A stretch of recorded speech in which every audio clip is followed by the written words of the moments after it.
ഈശോ മിശിഹായിക്ക് സ്തുതിയായിരിക്കട്ടെ. വിശുദ്ധ മത്തായിയുടെ സുവിശേഷം 5-ാം അധ്യായം 1 മുതൽ 11 വരെയുള്ള തിരുവചനങ്ങൾ. സുവിശേഷ ഭാഗ്യങ്ങൾ. ജനക്കൂട്ടത്തെ കണ്ടപ്പോൾ യേശു മലയിലേക്ക് കയറി. അവൻ ഇരുന്നപ്പോൾ ശിഷ്യന്മാർ അടുത്തെത്തി. അവൻ അവരെ പഠിപ്പിക്കുവാൻ തുടങ്ങി. ആത്മാവിൽ ദരിദ്രരായവർ ഭാഗ്യവാന്മാർ, സ്വർഗരാജ്യം അവരുടേതാണ്. വിലപിക്കുന്നവർ ഭാഗ്യവാന്മാർ, അവർ ആശ്വസിപ്പിക്കപ്പെടും. ശാന്തശീലർ ഭാഗ്യവാന്മാർ, അവർ ഭൂമി അവകാശമാക്കും. നീതിക്ക് വേണ്ടി വിശക്കുകയും ദാഹിക്കുകയും ചെയ്യുന്നവർ ഭാഗ്യവാന്മാർ, അവർക്ക് സംതൃപ്തി ലഭിക്കും. കരുണയുള്ളവർ ഭാഗ്യവാന്മാർ, അവർക്ക് കരുണ ലഭിക്കും. ഹൃദയശുദ്ധിയുള്ളവർ ഭാഗ്യവാന്മാർ, അവർ ദൈവത്തെ കാണും. സമാധാനം സ്ഥാപിക്കുന്നവർ ഭാഗ്യവാന്മാർ, അവർ ദൈവപുത്രന്മാരെന്ന് വിളിക്കപ്പെടും. നീതിക്ക് വേണ്ടി പീഡനം ഏൽക്കുന്നവർ ഭാഗ്യവാന്മാർ, സ്വർഗരാജ്യം അവരുടേതാണ്. എന്നെ പ്രതി മനുഷ്യർ നിങ്ങളെ അവഹേളിക്കുകയും പീഡിപ്പിക്കുകയും എല്ലാവിധ തിന്മകളും നിങ്ങൾക്കെതിരെ വ്യാജമായി പറയുകയും ചെയ്യുമ്പോൾ നിങ്ങൾ ഭാഗ്യവാന്മാർ. നിങ്ങൾ ആനന്ദിച്ച് ആഹ്ലാദിക്കുവിൻ. സ്വർഗത്തിൽ നിങ്ങളുടെ പ്രതിഫലം വലുതായിരിക്കും.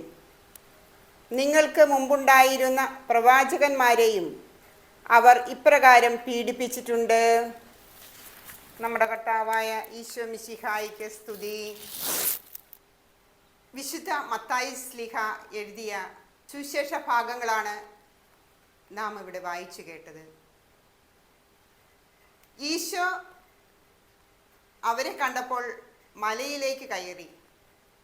അവർ അവിടെ എത്തി എന്ന് പ്രത്യേകം പറയുന്നു. ഈശോ അവരെ പഠിപ്പിച്ചുകൊണ്ട് അവരെ എന്താണ് പഠിപ്പിച്ചതെന്ന് നമുക്ക് സുവിശേഷത്തിൽ വ്യക്തമായി പറയുന്നുണ്ട്. സുവിശേഷ ഭാഗങ്ങളിൽ ഭാഗ്യവാന്മാരെ പറ്റി പറയുന്നത് 9 ഭാഗ്യവാന്മാരാണ്. അതിൽ ഏതെങ്കിലും ഒരെണ്ണം നമുക്കുണ്ടെങ്കിൽ നമ്മൾ ഭാഗ്യവാന്മാരായിരിക്കും. കരുണയുള്ളവർ ഭാഗ്യവാന്മാർ, സമാധാനം സ്ഥാപിക്കാൻ ഉള്ളവർ ഭാഗ്യവാന്മാർ. എന്നെ പ്രതി ആരെങ്കിലും നിങ്ങളെ കളിയാക്കുകയോ മറ്റേതെങ്കിലും തരത്തിൽ ഉപദ്രവിക്കുകയും ചെയ്യുന്നവർ ഭാഗ്യവാന്മാർ.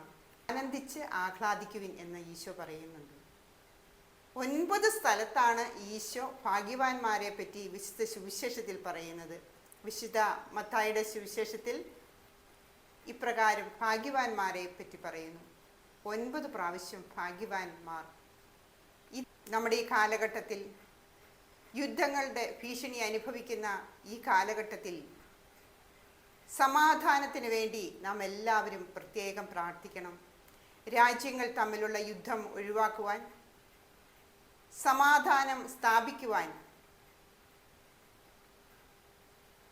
പ്രത്യേകം ഇന്നത്തെ ഒരു ചിന്താവിഷയമായി നാം എടുക്കണം. നാം എന്തൊക്കെ നേടിയാലും,